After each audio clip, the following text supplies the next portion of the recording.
La France à Peur. This one sticks with you.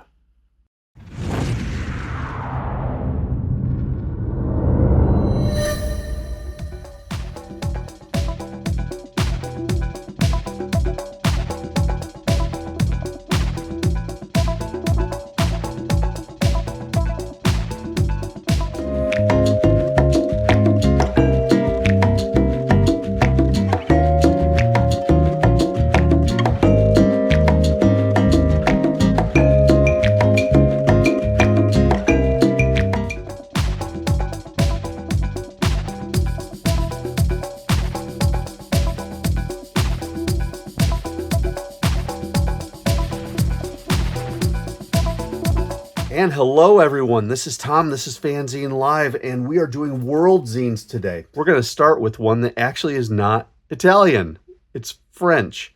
It is called La France à Peur by Gilles Rocher. Nice looking book. I'm guessing it's a manga-ish size. It is right about 6 by 7.5. So right around that digest size. I think we're back to the European International A sizes. I think this might be A5, if I remember correctly. As you look at this, a couple things immediately come to mind. First is you've got mixed media. You've got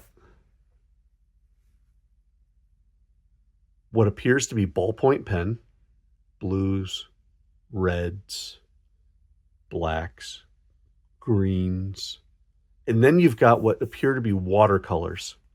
But more importantly, what you've got here is a story in this image of an uprising. You can see the bats, paramilitary helmets, the riot shields. You see the people in the background rushing forward as the law enforcement pushes outward. And it made me wonder, what was the basis for this? And I've got here a thing that says that this was made in March 2024. So I went and looked up what was happening in March 2024 in France. And oh wow, was there a lot going on. I took a screenshot so you could take a look at some of the things that are going on over there. They had tension about the Olympics. They had tension about elections. A far-right, dare I say fascist, party had just had a major win in national elections, and the people rose up. So with that as a background, we're going to take a look at this. Every page is a page of protest, and I dare say it's magnificent. The ballpoint pen gives a scribble look, suggests immediacy. Could have been done even out on site, real quick in a sketchbook, brought home and then painted to fill out the image. Notice full bleeds on this thing. The book itself is great. It's all full color, cardstock cover, all matte paper, nice heavy interior, but not quite cardstock. But notice also, you've got the masks up over the protesters. You've got the image of fire. The yellows, the reds, the black smoke. I mean, this is a full-on riot. Look at this. Looks like they're turning a truck over or a car over. But then, and this is where I'm trying to interpret, and I'm not doing a great job, we go to white on just a couple characters. Look at this, all the scratching really fast. And then you've got this perfectly white character in the middle. Or you've got the white character in the crowd of rioters. Love the lightening of the red watercolor so that you get a sense of the eyes on the person. And on the flip side, we now look at the riot police and we can see their eyes in the same manner. So you've got the rioter wearing their mask. You've got the riot police wearing theirs. There's an element of chaos to the whole thing too that I just marvel at. Riot police.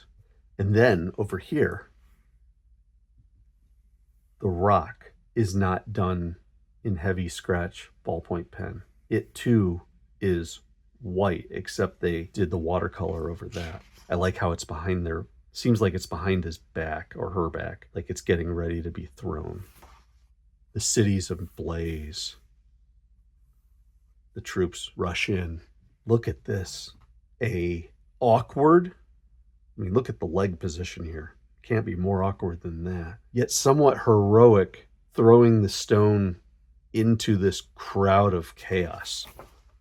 Our friend in white is back. This time, the riot police have pushed him down to the ground.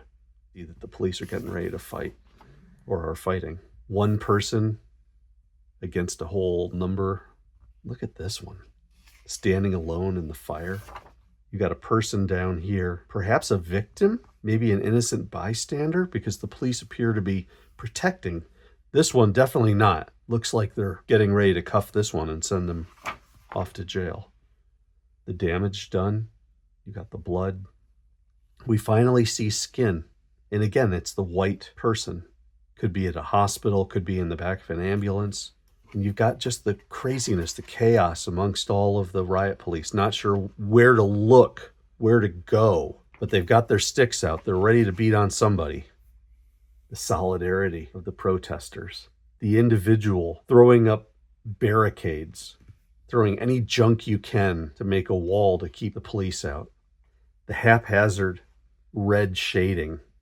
Put a little red there, a little red there. And it's just enough. Really bright, really cool. Look at this crowd. The riot police. And then they're told to charge. Another brick. Looks like an arrest. Finally, some eyes. Look at how wide they are. Another one of those throwing images. But this time, you've got trees. At least it looks like trees. Probably smoke. I presume this is a cop, but I don't understand. Oh, they're all looking away. So he's hiding his truncheon, getting ready to fight. These two standing by themselves. Well, maybe there's some people in the background, but they're leading the charge, and they don't look like they're very willingly going into it. Another poor protester down. This one's trying to buy time for this one to do his arrest. And it goes back and forth and back and forth and back and forth. And then lastly, you've got the statue in town square that the protesters have taken over. This is really impressive.